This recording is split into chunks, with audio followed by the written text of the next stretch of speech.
based organization change project in Social Work 677, and the organization that I chose is Pregnancy and Postpartum Support Minnesota.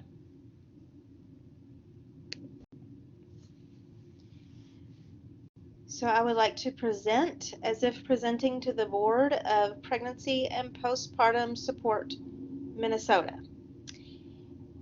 As you are aware, the mission of Pregnancy and Postpartum Support Minnesota is to engage Minnesota parents and professionals in promoting optimal emotional well-being during pregnancy and the postpartum period.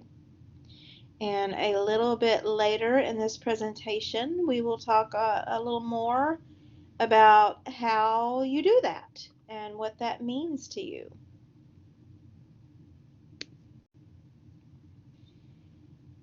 Although you do not have your own vision statement, you fully support the vision statement of Pregnancy Support International, which is that every woman and family worldwide will have access to information, social support, and informed professional care to deal with mental health issues related to childbearing.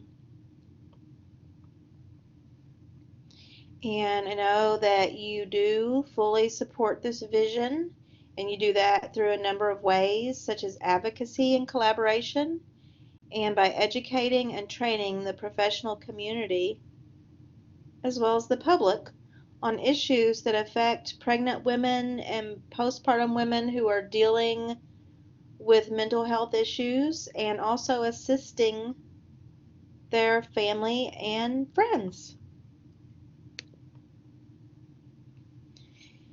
You are offering a number of programs. The main program that you offer is the helpline. And the helpline is a warm line for both pregnant women, postpartum women, their families, their friends, or anyone who needs support or is in need of mental health resources or medical resources. It could be a wide spectrum of resources for women who are in pregnancy or postpartum. When anyone calls that helpline, they are going to receive a call back from a mental health professional within 24 hours of making that call, which is just, I think, a wonderful program that supports women during this time. And when they make that call and they get their call back, they might also be linked to peer support. So you all have a pool of 30 volunteers, many of whom have experienced these issues themselves and are well versed in providing that type of support.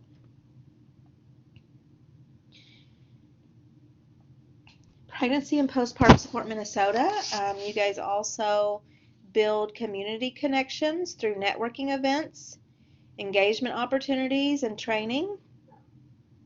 So you train both professionals that deal with pregnant and postpartum women as well as the community members themselves, which I think is a very valuable service.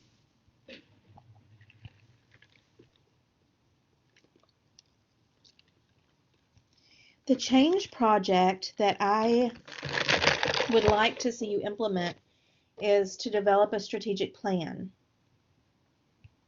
Right now, you do not have a strategic plan. And I spoke with several staff, including Mandy Wanaker, Helpline Director, who informed me that there's no current multi-year plan in place. You all do meet once a year and talk about a direction, but you don't sit down and put anything in writing and develop any measurable objectives. So right now, the approach that you're using could be considered an incremental approach, but organizations that use this approach need to understand that even though that's flexible and open and it's a good start, it's not considered a strategy. So why do you need a strategic plan? A strategic plan allows a nonprofit to reaffirm its mission. So it will help you reach the population that you're trying to reach by making sure that your mission is reaffirmed and that you're focusing on that mission and you're accomplishing that mission. It also lets the board members engage in furthering the mission while implementing measurable goals. And it's just so important because it produces a process. It produces a plan. And it works. It just works. So the evidence shows that the use of strategic planning is widely supported. Several studies have been conducted, and what they found is that organizations, both public and nonprofit organizations that have a strategic plan, have at least a minimum of moderately positive results. And in fact, most organizations have significantly positive results from the implementation of a strategic plan. So where are we now? Right now, the organization has had goals in place, but no measurable objectives, no plan. So I do understand that you all have met. You meet once a year. You have 6 board members who are all in director positions. And you meet, my understanding of it is that you meet monthly to just go over the day-to-day operations and communicate any issues that you've had, but you only meet once a year to talk about direction. And you've come up with some goals.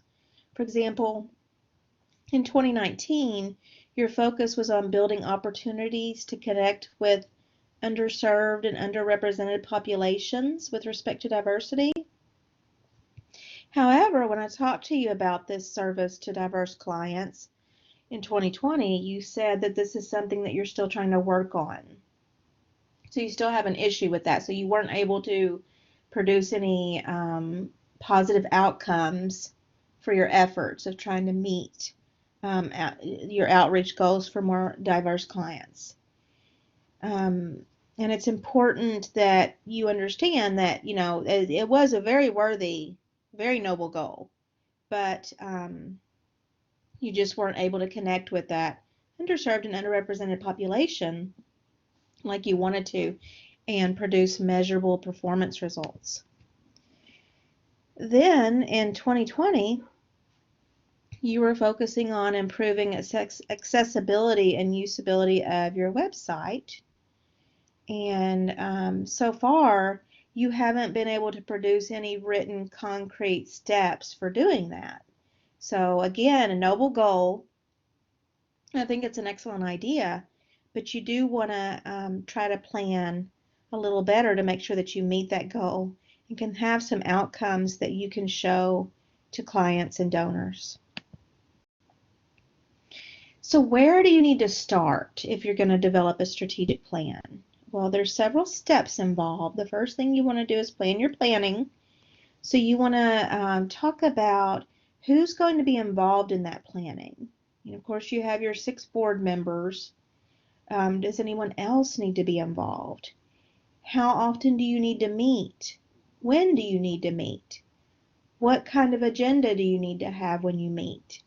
What's your timeline for completing your strategic plan? When you do come together, you want to refine the organization's mission, vision, and values. So talk about what those are and how you've reaffirmed them so far and how you're going to continue to reaffirm them. Or do you need to change anything with respect to that? You're going to complete a thorough assessment of your situation right now.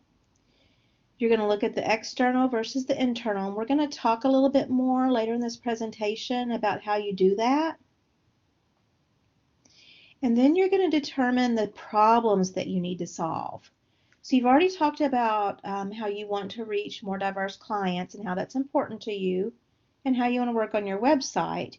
But you can get more into the meat and bones of those issues and talk about why they need to be solved. What can you do to solve them? And that's where you really get into setting the goals, strategies, and objectives. And of course, once you've moved through all of these steps, you want to put the plan in writing.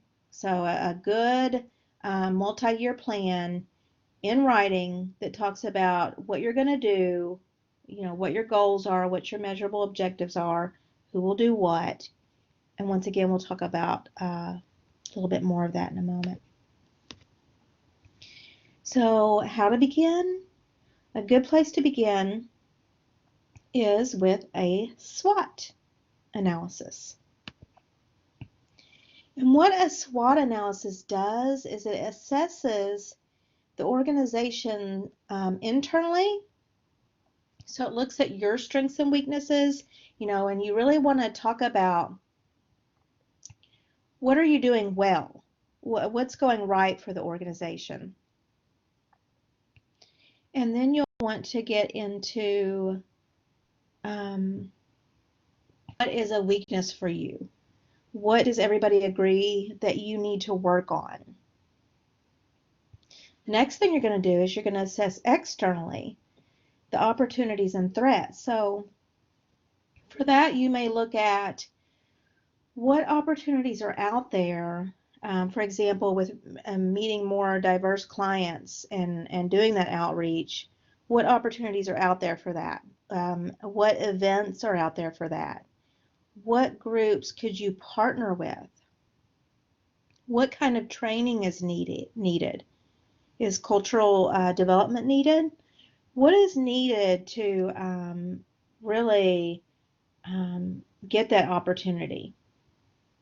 And then the threats. What is going on in your community or your organization that would threaten your ability to meet that goal? So what is going on now with your organization versus what can be? So for you right now, for the last 2 years specifically, you have stated 2 goals, but you yourself acknowledge that you haven't had success with even meeting the first goal, that it's an issue and that you still want to work on it, and there's not a clear direction for how to work on it and how to develop those performance outcomes. And then your second goal, which is to update the website and make it more usable and accessible, you don't have a clear direction for that either. Both of these are very noble goals, and I think they're great, but you need to develop some measurable objectives. So what you want to do is you want to develop what we call SMART objectives. SMART objectives are objectives that support the goals and provide more information, and specifically they answer who's going to do what when. So essentially they need to be specific, related to a certain task. They need to be measurable. You need to be able to quantify them with a date, an outcome, and whose responsibility will it be. They need to be attainable. They need to be able to be completed within the time prescribed. So you really need to ask yourself, can we do this? Is this a manageable goal that we can actually complete and take some concrete steps towards achieving? They need to be results oriented. So you're going to focus on the short term. What can we do now that will enhance your long-term efforts? And they need to be time determined. You need to figure out